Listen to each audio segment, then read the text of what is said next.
जय झूलेलाल। अॼु असां ठाहींदासीं गुल गोभीअ जी भाॼी याने गोभी पटाटा जेके ॾाढा टेस्टी ठहंदा। हिकु दफ़ो ज़रूरु ठाहिजो ऐं मूंखे कमेंट सेक्शन में ज़रूरु ॿुधाइजो त तव्हांखे वीडियो कीअं लॻो।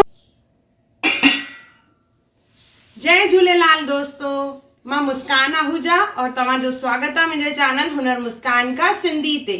इहो उहो चैनल आहे जिन ते तव्हांखे सिंधी रेसिपीज़ मिलंदियूं, उनखां सवाइ सिंधी ट्रेडिशन, सिंधी कल्चर हुजे, असांजी रीति रस्मूं हुजनि, हिकु हिकु वीडियो मां पंहिंजे चैनल ते अपलोड कंदी आहियां। ॾिण वार हुजनि, ॾिण वारनि ते कहिड़ो खाधो ठहंदो आहे, हिकु हिकु मुंहिंजे चैनल ते आहे, त ज़रूरु चेक कजो।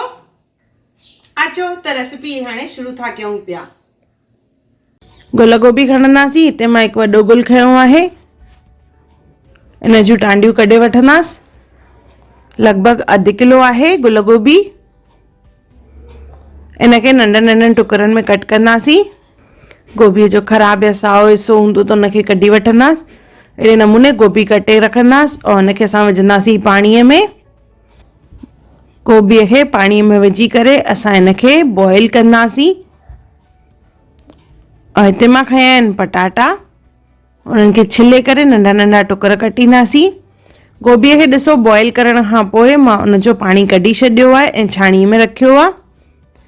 हाणे हिकु तईअ में तेल गरम कंदासीं और उन में विझंदासीं गोभी और इनखे असांखे तरणो आहे। गोभीअ खे पहिरियों धोई करे कटणो आहे। कटण खां पोइ इनखे हिकु दफ़ो बॉइल करणो आहे। बॉइल करण खां पोइ असां इनखे तरींदासीं। त इहा गोभी जेका ठहंदी आहे ॾाढी बढ़िया ठहंदी आहे। गोभी फ्राई थी वेंदी त उन खां पोइ असां पटाटनि खे बि तरींदासीं।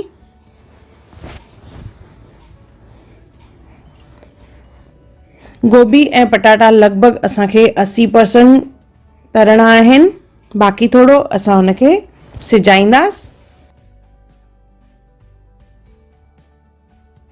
हिते मां खई आहे थूम, अदरक ऐं सावा मिर्च। 8-10 कलियूं थूम जूं, 1 इंच अदरक और 2 सावा मिर्च खणी उनखे असां पीसींदासीं। हाणे खणंदासीं हिकु तई, उन में विझंदासीं तेल, 1 चमचो जीरो ऐं उन सां गॾु थूम, अदरक ऐं सावा मिर्च जेके असां पीसिया हुआसीं उहे बि विझंदासीं, जेके लॻभॻि 2 चमचनि जे क़रीब आहिनि। हल्को सो भुञंदासीं।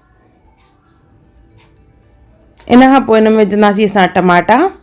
2 टमाटा विधा आहिनि मां हिते। सुका मसाला विझंदासीं हिन में, ॻाढ़ा मिर्च, हैड, दाणा, गरम मसालो, घर जो गरम मसालो विझणो आहे ऐं लूणु। इहे सभु शयूं विझी करे इनखे असां चङी तरह मिक्स कंदासीं और टमाटे खे सिजाईंदासीं।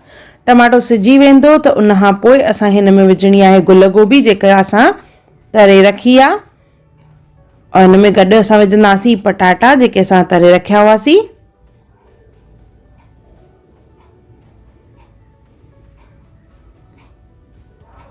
साओ मसालो विझंदासीं हिन में, साई थूम।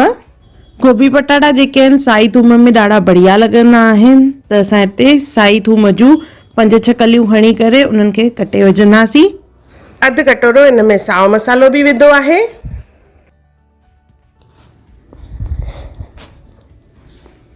इनखे चङी तरह मिक्स कंदासीं। बाहि खे सिम करे इनखे सिजण लाइ रखंदासीं असां।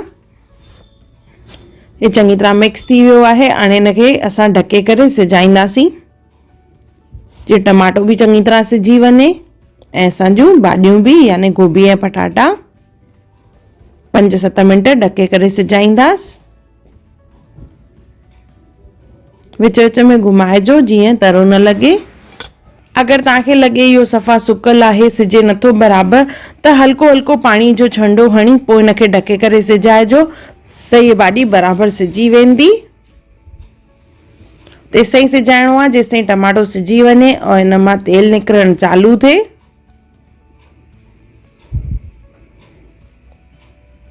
ॾिसो असांजी भाॼी लॻभॻि तयारु आहे, त असां हिनखे कटोरे में विझी गरमा गरम सर्व कंदासीं। हिकु दफ़ो ज़रूरु ठाहियो और मूंखे कमेंट सेक्शन में ज़रूरु ॿुधाइजो त तव्हांखे इहे गोभी पटाटनि जी भाॼी कीअं लॻी। और अगर तव्हां मुंहिंजे चैनल खे सब्सक्राइब न कयो हुजे त ज़रूरु सब्सक्राइब कजो जीअं नवनि वीडियोज़ जी तव्हांखे नोटिफिकेशन अचे और तव्हांखां का बि वीडियो मिस न थिए। अगर तव्हांखे मुंहिंजे चैनल ते रेसिपी या वीडियो पसंदि आयो हुजे त उनखे ज़रूरु लाइक कजो, शेयर कजो और सब्सक्राइब कजो और मुंहिंजी नई ईंदड़ वीडियोज़ खे ॾिसण जे लाइ बेल आइकॉन ज़रूरु क्लिक कजो। मूंखे इंस्टाग्राम और फेसबुक ते बि ज़रूरु फॉलो कजो और मुंहिंजे सफ़र में मुंहिंजो साथ ॾियण लाइ धन्यवाद। जय झूलेलाल।